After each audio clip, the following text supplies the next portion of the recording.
Well, I was going through some old papers and I came across this magazine that I found from 1932. And I found it. I was a carpenter for several years and I worked on a few old houses. And I was working on this house in the West Hills in Portland and was cleaning out the attic to put some new insulation in there. And under some pieces of insulation were a couple of old magazines. We found several old newspapers, some from around the World War II, and this one, which happened to be from August of 1932. It's called The Wheel.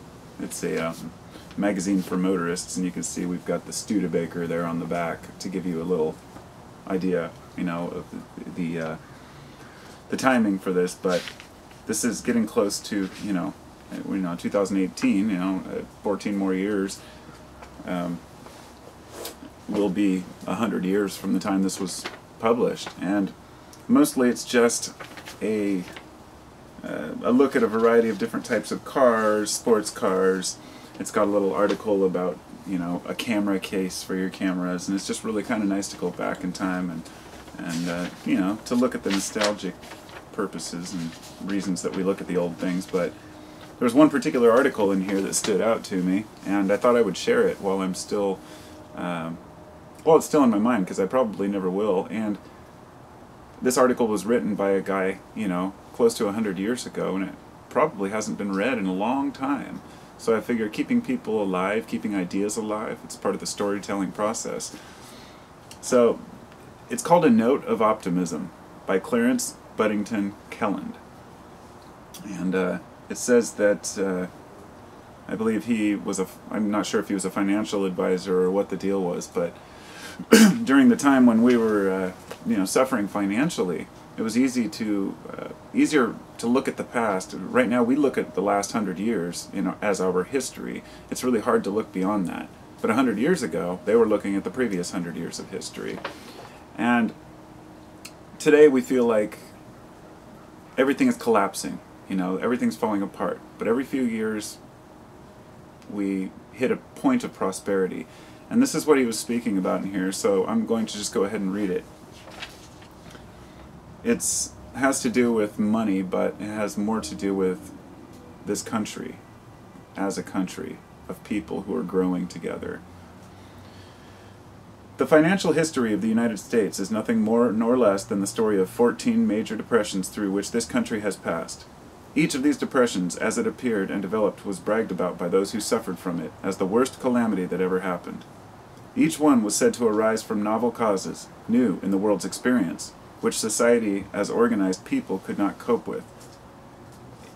Which society as organized could not cope with. In each, there was hopelessness. In each one, when at its worst, prophets moaned of permanent disaster and a complete breakdown of civilization. But 13 times depressions have been followed by periods of unexampled prosperity, periods ushering new eras presided over by new gods, which never would permit the evil spirit of financial calamity to exert again its malignant powers. In the 130 years since 1800, we have seen this country spend about 1/4 of its time in financial swamps and morasses. We have seen it spend about 1/4 of its time descending into and ascending from such unpleasant experiences, and we have spent at least half, and probably more than half of that long time, in long stretches of peace and plenty and prosperity. It is safe to say that in 4 out of 5 years of the past, the United States, we have lived with plenty, with business better than normal, and with conditions such as we are told to dare never look forward to again. Offhand, I should say that was a pretty good average. We play the flute 3 years and pay the piper 1 year. Our depressions have averaged, the 14 of them, something under 3 years from lip to lip. The reaches of prosperity between have averaged something like 9 or 10 years. Between each 3-year valley, we have had a 9-year hill. Wise men are telling us what must be done to end the depression. They talk nonsense. They tell us what has ended other depressions, and then they talk nonsense again. No single act or condition ever ended a period of financial grief. Such happenings are merely symptoms. Depressions end when the workings of that immutable law, which you may call the law of supply and demand, or ebb and flow, or whatever you choose to name it, shall have reached that point in its forward motion which demands acceleration and elevation, and not before nor later. Every period of prosperity contains within itself the germs which will destroy it. Every period of depression nourishes within it the seeds from which a new prosperity must grow. I am sick and utterly tired of listening to those men who say this depression differs from all others, is more terrible than any other, and may be permanent. They are a bit delirious from cramps in the pocketbook. They fail to function above the ears. I, who have less right than any other to speak on financial subjects, assure you that they are pitifully, tragically wrong. I, reading the past without jaundiced eye, tell you that in the next 130 years we will have a dozen or 14 depressions with the same number of longer periods of prosperity between. I am telling you that prosperity is just as inevitable as adversity, and that we are as sure to have 3 times as much prosperity in the next 100 years as we have adversity. I am an optimist. I am foolish enough to believe that for every rogue in the world there are 10 decent men. I am so ridiculous as to believe that the world is a swell place to live, and that the intention of all natural laws is that it should be a swell place to live. Even if I were not prejudiced by a certain love and admiration for these United States, I would tell you that they are not on the decline. I would tell you that they are still on the long upward climb, and that neither this generation, nor the next, will see us reach the heights. We, and all the world, are on our upward way, and nothing can stop us. And finally, I want to say that all we need is patience. Personally, I do not believe we are going to need so much more of that.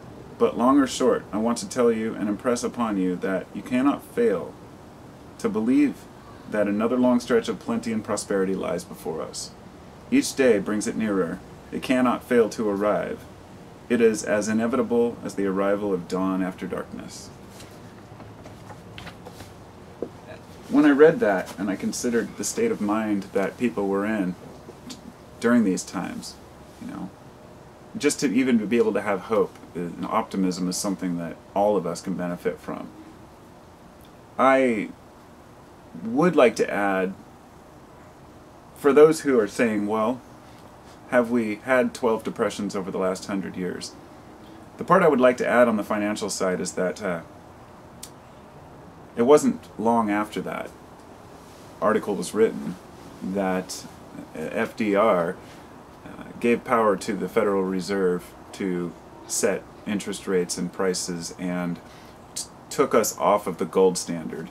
And it was completed in the 70s or the 60s when we were completely removed from the gold standard and stopped producing any type of silver monies. And so when we talk about where these depressions have happened over the last 100 years, I want people to know that they've happened through inflation. The fact that when this book came out, you could buy a Studebaker for $1,000 and a candy bar for a nickel. We've all heard the stories, but why does inflation exist? Inflation exists because rather than go through a depression and pay the piper, we're floating past and we're living with plenty. We're playing the flute all 4 years instead of allowing ourselves to rise and fall. Two steps forward, 1 step back seems to be the way that a flower blooms. Even as it gradually blooms, then folds, blooms, folds, blooms, folds, and then it's completely open. So it is the way that our financial system has been treated, which has obscured and hidden these depressions, which basically the last 100 years of economy has been one ongoing depression, if you will. We are getting less and less buying power from our money. We as Americans are able to buy less and less in the way of, being homeowners, owning our own things. The old American dream is gone because we're trading it in for something new, something more commercialized, and that was our choice. We as consumers had the wool pulled over our eyes for a long time, and we're told to look away from the disasters that were imminent. In 2008, when the whole thing imploded, the only solution in their eyes was to bail out the banks and to pay billions of subsidies every year back to the banks in order to help them get out of their debt. It's a big money game, and it's a joke. So the issue really here isn't about finances themselves or whether anybody can predict whether it's going to be a downfall or an economic collapse. It's to remember that all through history, every time the economy is in a low. We think it's the end of days, and when it's high, we tend to ignore the signs that it's going to collapse. And this is just a process of growth, and we're living through an era of technology, which is changing the way that we interact and changing the way that we look at the world. And it's only a matter of time before we either destroy ourselves or pull our heads out of our butts, because there's a lot that we don't know.